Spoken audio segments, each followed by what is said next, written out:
Hello friends, this is Himanshu Ranjan. Today I came up with new revision lecture of section 129. Section 129 defines financial statement. तो पहले तो हम ये जानते हैं कि जो फाइनेंशियल स्टेटमेंट है वो कौन सा सेक्शन में इंडिविजुअल फाइनेंशियल स्टेटमेंट को डिफाइन किया गया है। जो इंडिविजुअल फाइनेंशियल स्टेटमेंट है उसको सेक्शन 2 क्लॉज 40 में डिफाइन किया गया है।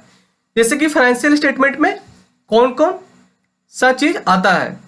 फाइनेंशियल स्टेटमेंट में बैलेंस शीट आता है, प्रॉफिट एंड लॉस अकाउंट आता है, कैश फ्लो स्टेटमेंट आता है और फिर ए statement of changes in equity आता है और एनी एक्सप्लेनेटरी नोट्स, जो कि हम लोग पीएल बैलेंस शीट बनाते हैं तो नीचे नोट्स देते हैं तो वो भी आता है। ये सब बैलेंस शीट में आता है। तो ये जानते हैं कि कौन ऐसा कंपनी है जिसको कि कुछ मेंटेन नहीं करना पड़ता है।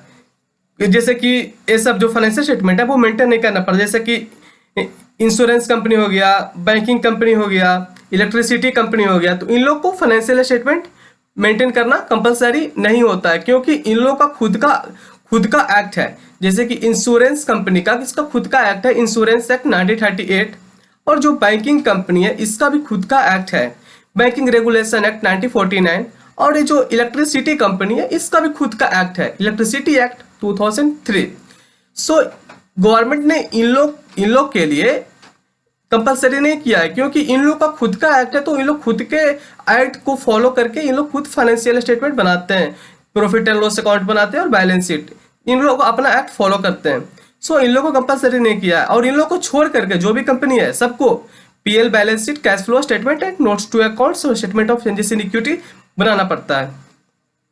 तो हम ये जानते हैं कि कौन जो फाइनेंशियल स्टेटमेंट बनता है तो उसमें क्या क्या फॉलो करना कंपलसरी होता है। उसमें जो फाइनेंशियल स्टेटमेंट बनेगा वो ट्रू एंड फेयर व्यू होना चाहिए, और जो अकाउंटिंग स्टैंडर्ड जो यूज होता है फाइनेंशियल स्टेटमेंट बनाने में, वो जो सेक्शन 133 में जो दिया हुआ सेम जैसा बोला है सेक्शन 133 में वैसा ही कंप्लाई करना चाहिए। बट आपको मैं ये बताना चाहता हूं जो अकाउंटिंग स्टैंडर्ड है वो तो सेक्शन 133 में डिफाइंड है, but in earlier days accounting standard ICAI means institute of chartered accountant of India issue करता था।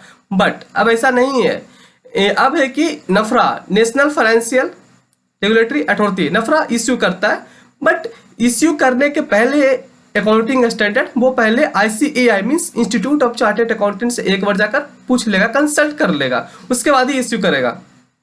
तो पहले तो हम जानते हैं कि जो फाइनेंशियल स्टेटमेंट बनता है तो उसमें क्या क्या फॉलो करना चाहिए। True and fair view follow करना चाहिए, अकाउंटिंग स्टैंडर्ड फॉलो करना चाहिए, शेड्यूल 3 फॉलो करना चाहिए। जो भी फाइनेंशियल स्टेटमेंट बनेगा वो अकॉर्डिंग टू शेड्यूल 3 फॉर्मेट से बनेगा, और फिर जो भी अकाउंटिंग स्टैंडर्ड है वो फॉलो करना चाहिए।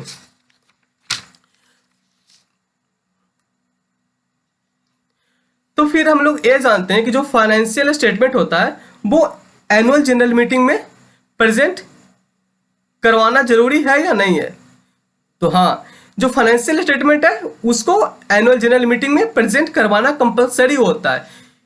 ये प्रेजेंट करते हैं जो कंपनी का जो बोर्ड ऑफ डायरेक्टर होते हैं, उन लोग का रिस्पॉन्सिबिलिटी होता है कि वो कंपनी का financial statement annual general meeting start होने से पहले जाकर रख दें, जिससे कि ये होगा कि कोई भी शेयर होल्डर अगर फाइनेंशियल स्टेटमेंट देखना चाहता है तो वो देख सके। अब हम लोग आते हैं next part, section 129 sub section 3 and sub section 4। ये बोलता है कंसोलिडेटेड फाइनेंशियल स्टेटमेंट। तो पहले तो ये जानते हैं कि कंसोलिडेटेड फाइनेंशियल स्टेटमेंट होता क्या है। कंसोलिडेटेड फाइनेंशियल स्टेटमेंट होता है कि एक कंपनी होता है तो इसका बहुत सारा कंपनी का बहुत सारा सब्सिडरी होता है। सब्सिडरी मतलब मोर देन 50% शेयर होल्डिंग किसी कंपनी में हो तो उसे सब्सिडरी बोलते हैं। और बहुत सारा कंपनी होता है जिसका बहुत सारा एसोसिएट कंपनी होता है। एसोसिएट कंपनी वो कंपनी कहा जाता है जिसका कि more than 20% stake means share holding किसी कंपनी में होता है, वो एसोसिएट कंपनी होता है। ठीक है, तो हर एक कंपनी जिसका शेयर होल्डिंग मोर देन 50% है वो तो सब्सिडरी हो गया। तो अगर कोई कंपनी का एक से ज्यादा सब्सिडरी कंपनी है तो उन लोग को कंसोलिडेटेड फाइनेंशियल स्टेटमेंट बनाना पड़ता है। तो क्यों कैसे बनाना पड़ता है, जैसे कि सब कंपनी तो अपना खुद का सेपरेट फाइनेंशियल स्टेटमेंट बनाता है। जो सेपरेट फाइनेंशियल स्टेटमेंट बनाता है तो क्वार्टरली चाहे फिर 6 मंथ या ईयरली जो ब्रांच रहेगा, उसका सब्सिडी रहेगा, वो अपना फुल डिटेल्स अपना होल्डिंग कंपनी को देगा, जिससे कि वो फुल डिटेल्स लेकर के कंसोलिडेटेड फाइनेंशियल स्टेटमेंट बना सके। तो हम लोग पहले तो ये जानते हैं कि जो कंसोलिडेटेड फाइनेंशियल स्टेटमेंट है वो इंड एस में कौन सा इंड एस में कंसोलिडेटेड फाइनेंशियल स्टेटमेंट आता है।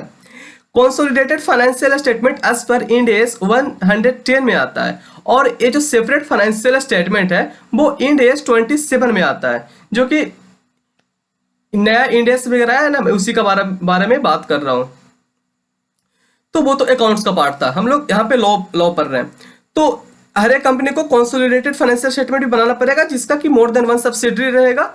और जो जैसे कि हम लोग पढ़े थे ना कि जो फाइनेंशियल स्टेटमेंट होता है वो एनुअल जनरल मीटिंग स्टार्ट होने के पहले present means board of director present कर देगा।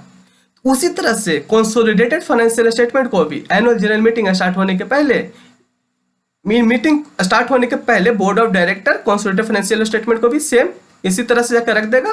कोई भी शेयर होल्डर अगर देखना चाहते हैं तो वो देख सकते हैं। इसी तरह से अपना सेपरेट फाइनेंशियल स्टेटमेंट को भी देख सकते हैं। वो सेपरेट जो फाइनेंशियल स्टेटमेंट होता है इसको भी, इसका साइलेंट फीचर्स फाइनेंशियल स्टेटमेंट इसको भी देख सकते हैं, और इसका जो फॉर्म नंबर होता है AOC 1 होता है। तो हम ये जानते हैं कि कौन ऐसा कंपनी है जिसको कंसोलिडेटेड फाइनेंशियल स्टेटमेंट बनाना जरूरी नहीं है, मींस कंपलसरी नहीं है। तो according to rule 6 of company account rules 2014 में दिया हुआ है कि कौन सा ऐसा कंपनी है जिसको कि जो कंसोलिडेटेड फाइनेंशियल स्टेटमेंट होता है वो बनाना जरूरी नहीं होता है।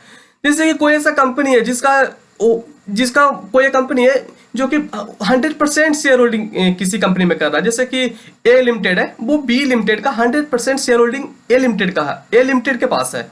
तो जब होल्डी ऑन सब्सिडरी है ए लिमिटेड का, तो फिर तो बी लिमिटेड का बनाने का तो जरूरत ही नहीं है, क्योंकि एक ऑलरेडी बना रहा है तो दूसरे को बनाने का कोई जरूरत ही नहीं पड़ता है। फिर एक और अनलिस्टेड कंपनी, जो कंपनी किसी भी स्टॉक एक्सचेंज में लिस्टेड नहीं है, मींस स्टॉक एक्सचेंज में, तो फिर अनलिस्टेड कंपनी जब वो लिस्टेड ही नहीं है तो फिर उसको देखने वाला है कौन, इसलिए उसको भी बनाने का जरूरत नहीं है। फिर एक और बोलता है कोई एक और कंपनी है जिसका कि अल्टीमेट होल्डिंग या इंटरमीडिएट्स कोई कंपनी है, ठीक है, जैसे 3 लेयर कंपनी है, ए लिमिटेड है, ए लिमिटेड का 50% से ज्यादा स्टेक बी लिमिटेड में, और बी लिमिटेड का 50%, और जो बी लिमिटेड है वो सी लिमिटेड का मोर देन 50% स्टेक रखता है, ठीक है। तो अगर ए लिमिटेड अगर आप कंसोलिडेटेड फाइनेंशियल स्टेटमेंट बना देता है तो फिर बी लिमिटेड हो चाहे सी लिमिटेड उसको बनाने की जरूरत नहीं है। तो ये सब एग्जाम्पशन है, ये सब कंपनी को CFS means consolidated financial statement बनाने का जरूरत नहीं है।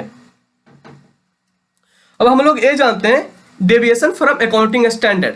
कोई ऐसा कंपनी है जो कि अगर अकाउंटिंग स्टैंडर्ड फॉलो अप नहीं कर पाता है तो क्या करेगा।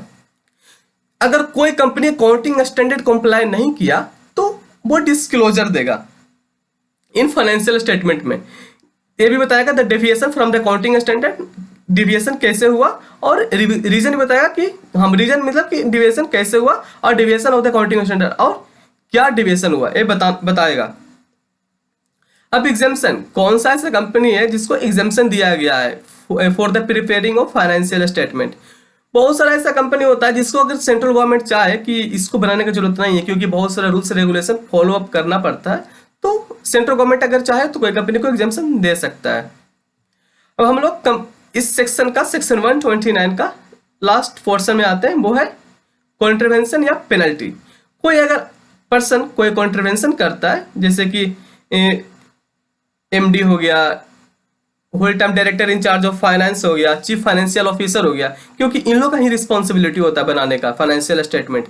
अगर कोई कॉन्ट्रीवेंशन इन लोग करते हैं तो इन लोग को 1 साल का जेल होगा, और फाइन इन लोगों को 50,000 से लेकर के 5 लाख तक फाइन देना होगा, और फिर दोनों हो सकता है, both imprisonment with fine, means 1 साल का जेल, 50,000 से 5 लाख का फाइन।